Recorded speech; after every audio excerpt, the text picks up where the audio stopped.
Here's another late development, and this news keeps coming in as we're talking here.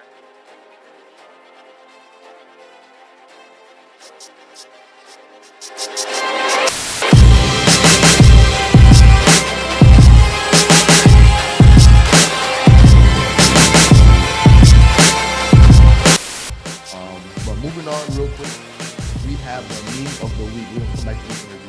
And one of the people I follow, his name is Wall Street Trapper. He's a really great icon in terms of learning about financial literacy. If you don't know about him, definitely check him out. He had posted at the beginning of the year that my money is all tied up in investments. That's my 2021 energy. And I definitely resonate with this. A lot of people resonate with this, and this tweet itself just went viral everywhere. So I thought it would only be fair if we bring it up too. Because that's my situation. Like literally all my money is tied up in either investments or in my savings account for my bills. So I ain't got nothing to spend. If you try to take a trip, I ain't got nothing for you. Man. You have something you 2021, the year canceling trips. Basically, I might take one trip, but shit, it's gonna be the cheapest I can find. I still got my vouchers from 2020 that I gotta use. Oh, Rebecca is killing it. She even gotta spend money. Same, Rebecca, same. I can't wait. Southwest gonna fly me out 2022. Yeah, got mine with Emirates. I was supposed to go to Bali, so I'll see y'all in Bali. We're linking. That's what the tribe conference is gonna be. We're all linking in Bali. I'm with it. Let's do it. Yep. Hey, let's That'll do be it. lit. Hey, write it off as expense. Get that C Corp going around, Talfi. Come on. Right. Hey, I already got my LLC. I must write it on. Tribe No, tribe conference. There is a way to get your tax written off for business conferences. I gotta find the exact wordings, but there is something. Yeah, No, make sure you there's find that definitely- one, Rebecca. No, there's definitely one. There's we just did that with our surgical conference. Man, we all went down. We all went down there to Arizona, and I was sitting there thinking, how the hell we afford this as a nonprofit, y'all? Y'all got some explaining to do. Y'all got some goddamn explaining to do. Man, it's possible. Trust Were me. you saying that as they were offering you a drink or free Now, food? Or were you saying that I'm after not the going to fact? say I complained when I got there. When I got home, I did some deep down thinking about that. Like, we as a nonprofit, we have that song playing in the arms of the one. Like, we got that shit playing on our commercials. We can't be out here just spending money, y'all. But I ain't complain when I got that free brownie Sunday. That shit was good. Facts. Hey, but I really rock with everyone's energy. For me, I'm in the same boat. My money's tied up in investments. If you want me to go somewhere, please pay for it for me. I'm using all discounts, all coupons, all vouchers, all 2021. I'm going back to the college struggle, y'all. No, for sure. Talk about expensive date. I'm an expensive date. You have to take me out. Hey, we going down the street. There's this great Thai commercial, man. If that ain't all right, move along. I guess you'll die alone. Chick-fil-A is a luxury date. It honestly is. The Cobb salad is unmatched. Period. Hey, I want to give a shout out to Nuffy. Nuffy, when I went to visit her in LA, she put me onto the chicken Cobb salad. I'm not the kind of person that typically I try to eat healthy, but she put me onto this, and man, my mind was blown. I still eat it every time I go to Chick-fil-A. So thank you for that. It's a different type of salad. Like it just raises their bar. It is. You guys, apparently the Chick-fil-A franchises make mad money. Mad money or mad moves? You franchise one. True. Are y'all trying to open up a Chick-fil-A? And you get Sundays off. But that's what I heard. I think, like, don't they have like a bunch of Period. Yeah. No, and then there's a black girl. Their youngest employer that owns one. She works in the downtown LA location. She's 25, making bread. Mm-hmm. Yeah, and I think it's like a little more than 10K to try to get in on one, which isn't bad at all. Hey, y'all making me want to buy a Chick-fil-A. We should pull our money together, get a Chick-fil-A. Everybody put in 2K. That's all. Hey, we can probably put even less. We're gonna talk about. I'm gonna bring this up. We're gonna talk about this. Put it in the tribe. Hey, I already know a great location in Chicago to put it. Hey, we got room out here in the DMV as well. So. Yeah, no, somebody just opened the first black one in Chicago this week, and the line was super long, long in Chicago. What part of the city? It's like towards like downtown area, I believe. Oh, of course. So there's 5 downtown now, but yeah. Wow. Y'all really just been pitching this to me, and I'm convinced. Like if we put this together, I'm putting my money into this. I just never heard. If you think about Chick-fil-A, like you think about their reputation. Mm-hmm. Like you just don't hear bad things about them. I just don't hear bad things about Chick-fil-A. No, you do hear bad things about them. They just don't get out. Real bad. What do you hear? Are you serious? You just don't care, bro. Yeah, you just don't care about it. You don't care about it. You take a bite of that Maybe sandwich, you're like, bro. You take a bite of that sandwich, you forget. Maybe. That sandwich was so good. I forgot that they don't like people who serve Maybe other that's what it gods is. and don't want to help with the birth control situation. With every bite, I'm like, everybody's entitled to their opinion. Hey. All I know is that has nothing to do with me. I'm gonna get the Cobb salad regardless. Hey, regardless. I take a bite of Chick-fil-A and I'm like, I don't see color, guys. It's a cult following. Before we bite, we're gonna pray on this meal. Everyone bow your heads and pray. Shut up and pray now. Like you don't see that shit. Wow. Yeah, I'm looking at all of y'all differently now. You gotta separate food from religion. Just like separate it. Hey. But yeah, that was the meme of the week. Apparently, everyone's energy is their money being top in investments, specifically Chick-fil-A. But back to a week in review. It's been an interesting week. This past week, I would just like to give a big shout out to Jeremy Osei. He's still holding the NIO call that he's been holding. And Calvin, this is actually one of the examples of the things we've been talking about leap calls. For those that don't know, a leap call is basically a leap option is an option that has pretty much a very far out expiration date. So think out 6 months, a year, 2 years. And since early last year, Jeremy has been holding a leap call on NIO, and right now it's sitting about 1,600%. So that is the power of options, especially leap calls. So shout out to Jeremy for holding on to that. I could not hold it for that long, especially with those kind of profits. I would probably sell and then buy back in. I'm the kind of person I scout, but shout out to him for that too. Other plays that people made, Mara. We've been talking about Riot, Mara, and Bitcoin a lot. I was planning to hold Mara and Riot a lot longer, but with Bitcoin dropping below the support level, I locked in my profits on Mara. So did Rebecca. It sold Riot for a small loss. But I'm looking to keep scalping those as Bitcoin keeps moving, because that's honestly free money. Like I feel like I've gotten to a point where I can literally see when the waves will be. Other ones is CCIV. Again, everyone's been talking about CCIV potentially merging with Lucid Motors. And we've been playing that since the early rumors started. And I've locked in 50% profit on it. Other members in the tribe also have their own percentage profits on it. Some people are still holding going into next week. And I can see another pop off with it. So I'm going to probably get in again and get back out for a quick scout. Another thing is AMC. Heero, I really appreciate you bringing AMC on our radar. AMC took off this past week. I made an options play on it myself and did 50% profit on that. I might even get back in because again, it's just looking upwards for them as well. Yeah, it dropped too. Yeah. So yeah, definitely get back in. Mm-hmm. So now might be a perfect time to get back in this week. But again, be careful with all the COVID news that's going on. Things could lock up. So I can see AMC dropping. And that's one of the reasons why I sold mine, so I can make sure I don't lose my money over the weekend. Another one is Apple. Apple just broke its all-time highs. I did make a scalp on that, 45% profit on that. And I can see it going up again with a lot of stuff going on with their batteries, their sales this year for their products and things like that. So I actually might get back in on this. Another one that Jesse made was SENS. He made 40% off that. I made another options call on Airbnb this week. I was actually not expecting it to get 45%. I was actually only expecting like 15%, but again, they took off. And I'm actually get back in and use a little bit of the profit to buy a couple shares for the long term. But again, I'm not a strong believer right now is the best time for Airbnb. So I'm just going to be scalping for now until I think they have a stable upward trend. Other ones as well, people have been killing it, locking in some profits on Plug and Pen. I know Jesse, he sold his apps, APPS. This is one of the stocks he's been very strong about, and he's been honestly right about it. And it's been 33% profit. He also sold Penn National Gaming for 200% profit. That's basically the more safer version of DKNG in my opinion. And he sold Plug Power for 600% profit. But there were a couple losses along the way. Two of my contracts expired, Tesla and Blink specifically.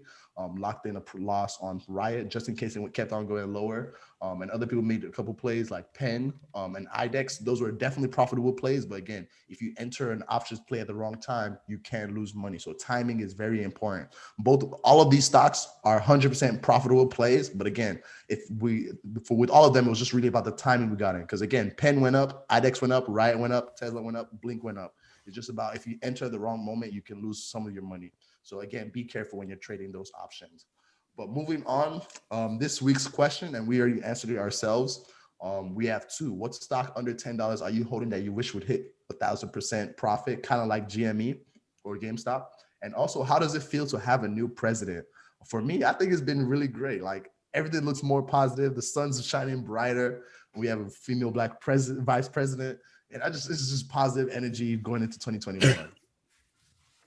And anyone else have any input they want to share with that as well? Just having a new president. I think we needed it. I mean, like after 2020 was just terrible, and it was like going into a new year. I was just like, man, I think I was more like touched. Like I told Heero, like I literally watched the election for days, like getting sleep, rarely ate because I was just so nervous about like what would be the outcome.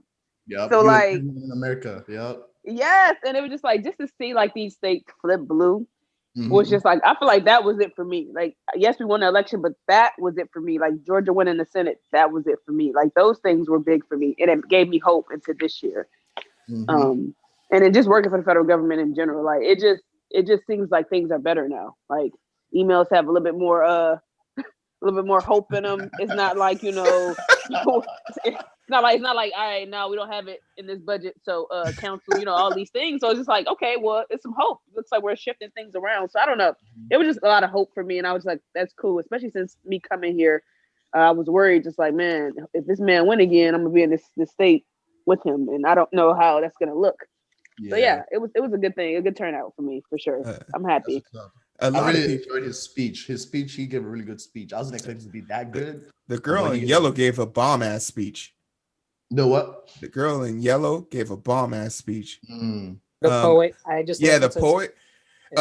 And I didn't know that fat neck ass country singer could sing so well. His shit was that motherfucker could sing. What did we talk about? What did we say? He cannot sing. He sounded awful. No, that man could sing, bro. His fat neck ass could sing. Garth sounded terrible. No, he did not. I loved it. Heero doesn't know music or tones. Hey, so watch your mouth. I know all the great anime entry theme songs. God, dude, how dare you speak about my music? Ignore him, guys. Ignore him about when it comes to singing. And my whole thing about this election was Biden has used the fact of lack of conformity and transform that into a positive.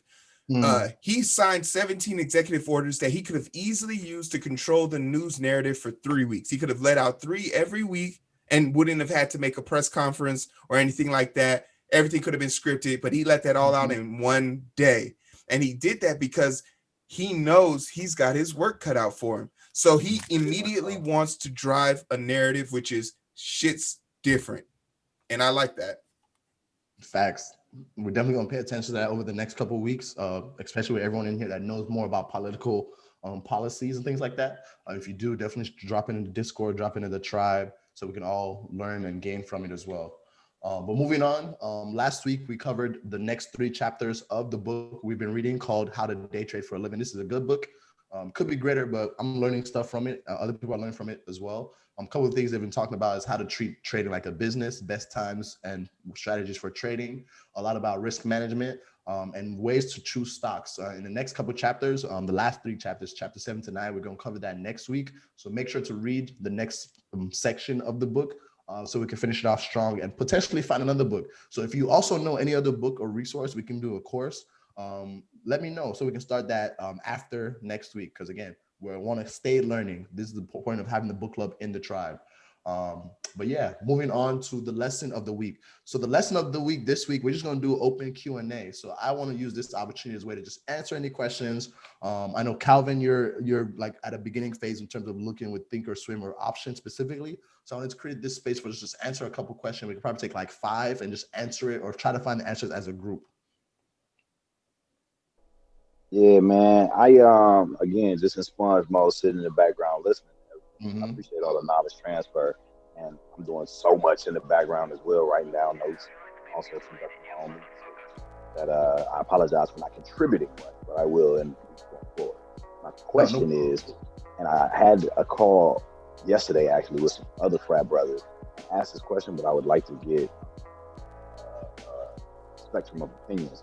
So a lot of people, when it comes to options, which I'm most interested in learning about taking advantage of. Obviously, developing strategy for.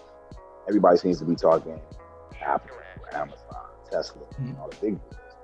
And I wanted to know, why is it? Because, like, you know, I would, instead of buying one option and risking it all on one turn of pitch and toss, I would like try to employ your strategy. Just like, I'd rather grab 10 options, and once I get in the money on, at this percentage, I'm selling 2.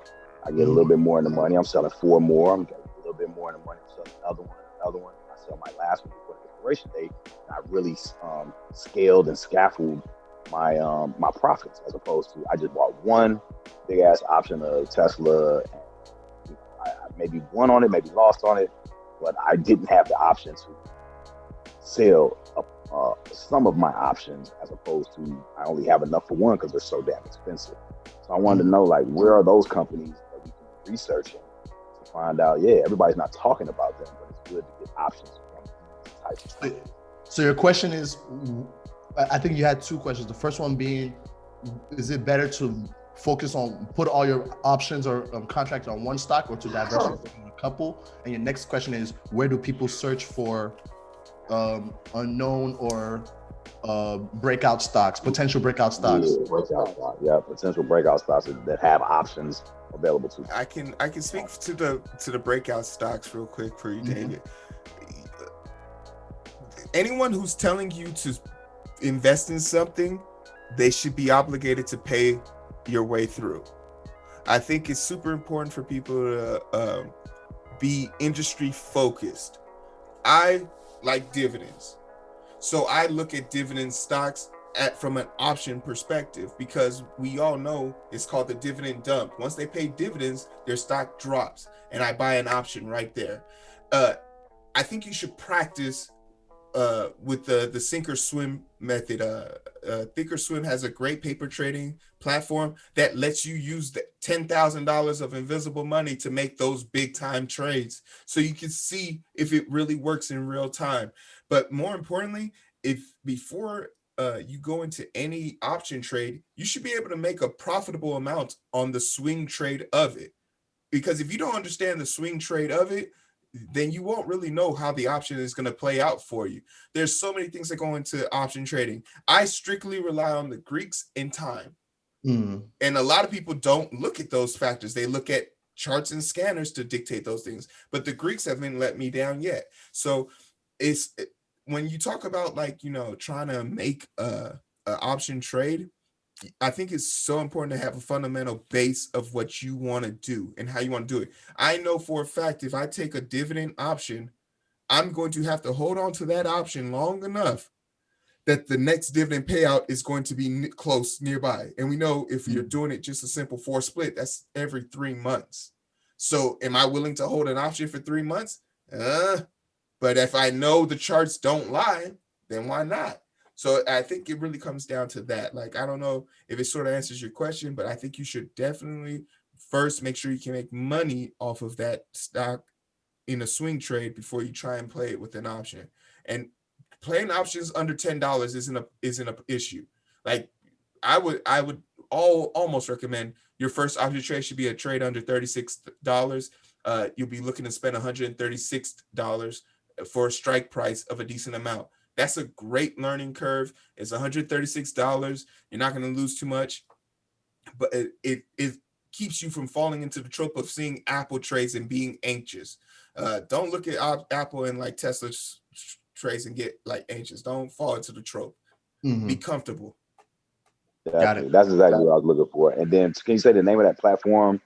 The paper trading? Thinkorswim. That's what I told you about. The one that you're looking at right now, Calvin. Thinkorswim.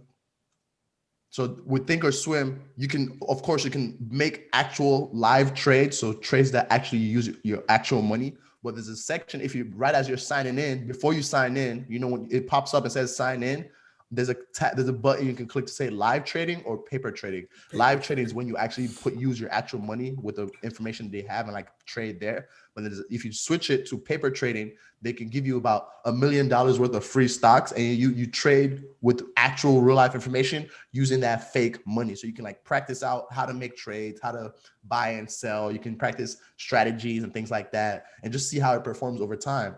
Thinkorswim is a great one. They have paper trading platform. I also have one called Webull, and it's funny. I created a Webull paper trading account just for fun, just to see like, oh, what will happen if I did this long-term hold? Because I'm not a long-term holder. So I bought, I think, about 6 different stocks. And since then, my money has damn near doubled. I bought like, I spent the $1 million fake dollars on like Tesla, Apple, Disney, and a couple of other ones. And it's already gone up like 80%. So that's a great way for you to practice or what your strategy will look like. But to answer your other question is, should I buy options on one stock or multiple stocks at a time?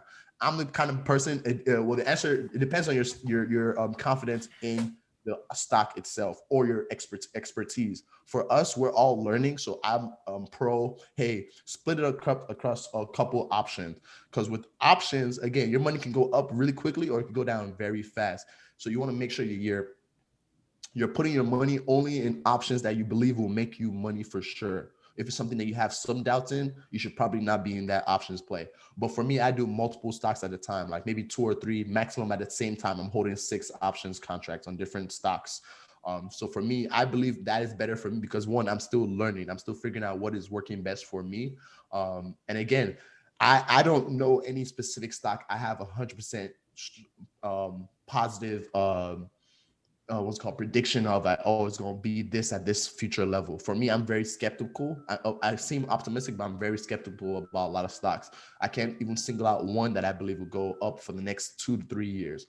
So I try to ride waves. So it also depends on your own mindset and your own strategy, because everyone is different. For me, I'm just looking to scalp and grow my money at the same time. And another reason is because with stocks, okay, say I bought an options call on Apple or Microsoft, maybe the few ones that I do believe will go up in a long time, like Apple or Microsoft. For me, it's like Microsoft's not going to move up enough for my level of comfort and what it is the gains I'm trying to make. So for me, I'd rather scalp on a little bit more risky ones and make that compound money over time than keeping my money locked up into this one thing for a long period of time. Because for me, the reason why I'm in the stock market versus any other kind of investing is I like having access and quick liquidity. Like I can buy and sell easily and that. So that's one reason why I don't do leap calls or kind of focus on multiple stocks at a time.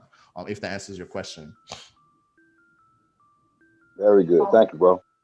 Dope. And for unknown or potential breakout stocks, I'm telling people on social media, like I've been getting a lot of the stocks that I look at off Twitter, off Clubhouse, literally having discussions like this. Like Rebecca is telling me some stocks, Heero's telling me some stocks, I'm giving some stocks, like we're all sharing. So again, having a tribe like this is a great way to find unknown stocks, relying on people, leveraging people. Another way is also for online forums. So again, Reddit, online pages, things like that. Let me think, what else? And really just your own due diligence. Like sometimes this is something I actually do once in a while. I actually try to do this more often. Is I literally just go in and just search up random stocks. Like again, there's thousands of stocks on the market and not everyone's gonna know everything about everything, but you can find one that you just look into it, just take time. Let me just look into this one stock, see what's about. Oh, it actually has some potential. Boom, it could be a potential breakout stock. Some of the stocks that I have found was just me searching up random stuff. Like, hey, like even if we go back to Ride and Mara, a lot of people found it from other people, but with Ride, no, I think it was SBE and Blink. What had happened is we had started talking about electric vehicle charging. So we just Googled, hey, what companies do electric vehicle charging? And we found those 2 companies and we made plays on it. We found a lot of potential. Like, oh, this company actually looks legit, has a lot of good fundamentals, a lot of good technicals. And we made hella money off of it because we just randomly decided to search that specific thing. That's another really good strategy. One of my favorites, I would say, is going on Zacks. They have really just great ratings and research. And they have lists of kind of like big movers within their like top rated ones. And I always kind of just try to look at they have like random articles and just kind of the tickers on their website all the time. So it's great to kind of get ideas from there too. Zacks is ZACKS.com. ZACKS.com. Dope. Yeah, Zacks ratings. Dope. Any other questions? We can take one more question before we move on. Anyone have like any general question they would like to get from everyone in the tribe? Nuffy, you have any question? No questions. You know me, I play things safely. You know, I hit my little milestones as they go. So I gave myself a goal to hit 4K at the end of this month. I'm getting very close. I think I'm going to exceed just based off what I've been doing. Just, you know, playing it safe. I'm a safe player. Play things safe. I'm pissed off about Jumia. I mean, it's $61 right now. I'm salty or whatever because, you know, I sold my shares at $5.95. So, yeah, you know, but that's in the past. It's a new year. Facts. Anyone else have any other question? Calvin, I guess I can pose a question. When do y'all get out of stock? I have my own answer, but I'd like to get everyone else. When do you get out of stock, or what is your stop loss? I mean, I get out when I've already lost money that I've already put in. So like if I put in, you know, $10 and it's already getting down to like 10.05 and then it reaches 9.58, okay, I'm getting out because I've already lost money. That's just me. I don't like to lose my money. I'm a patient person. I have very strict rules, and it depends on what I'm trading. I know I trade a lot of dividend stocks, so when they dip for months at a time because everyone's going to come back when the stock is going to pay out dividends again, and they want the highest dividend rate because the company could come out and say, "Oh, we'll pay an extra 3 cents this month because we had extra great numbers." You have to know your market, but I think you have to more importantly know your weaknesses. One of my greatest weaknesses is I could sit here and look at the stock market tick one by one every day, all day, and it would wear and tear on me. So I stick to my rules, and I have the God bless America for trailing stop losses because now I don't have to look at it. And if you set your rules in stone, you don't have to question it. You just be like, oh, I got kicked out of this buy. It's dropping 33%. All right, here we go. Let's buy back in. I think getting out of a stock for me comes down to what industry, what am I selling it for, and when did I get in? Because if I'm a person who constantly likes to close my earning out. If I'm at, I never like to take the screenshot. So, oh, look, 70%, 70% increase in profit. No, my shit is always 5% because I've closed the gap. Like I close the gap constantly. And I think people like, if you do that, there's ways that way you don't have to worry about when to get out. It's always safer to get out. A 3% loss ain't nothing to you. A 75, that's a heartbreaker. Facts. And that's a really good point.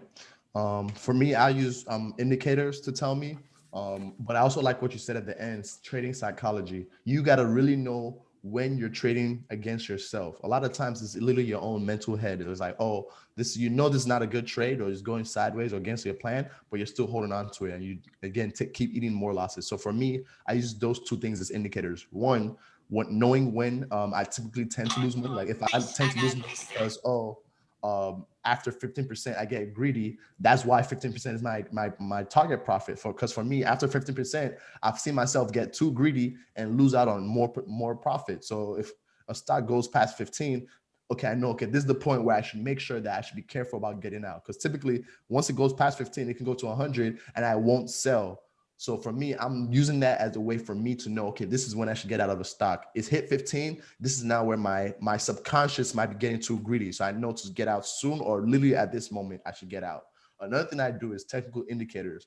So I use different strategies. The most common one I use is when I'm ever in a trade, when I see two red candles at the top of the Bollinger Band, I typically get out because that's the high of the stock for me and people are starting to get out. So that's when I get out. So I use different indicators like RSI. RSI, if it's above 70, okay, it's a good time to sell. Bollinger Bands, when it's hit the top of the Bollinger Band and it's starting to diverge away from it, good time to sell. If the MACD is at a peak, and when it's swinging, the MACD histogram, if it goes up and it's starting to sell, going to swing back down, great time to sell. Another one I use is VWAP. So if it crosses the VWAP line and I see a red arrow on top of that candle, good time to sell. So for me, I use technical indicators, and it's honestly done me so much justice for me. So I definitely recommend people learn technical analysis. and all kinds of indicators. Technical analysis. Definitely learn how to read candlesticks. Those are super helpful. Just kind of reading what the candlesticks are individually, and then starting to kind of recognize patterns. Exactly. It takes a while. It definitely is a learning curve. It's like riding a bike. As you watch more charts, you'll start to see it. So just practice it. Just watch it every. I've watched just YouTube videos, and that's been really helpful. And just also watching live stocks, and just not playing it and just kind of watching how it plays out, predicting, like trying to make a prediction and see if your prediction plays out. Exactly. And that's a great point. So I appreciate y'all for your answers. If you have any questions, again, this is the tribe. So definitely ask in the Discord, ask in the messages, send me a question, and we'll answer it together as a group. And if you're listening to this call right now, again, just type your question and just tag us in the question line. Hey, at the Trade Tribe, what do you think about this? Like, feel free to ask us and we'll respond. We love to get responses from people on social media and engage with people. So again, y'all are an extension of our tribe. But moving on.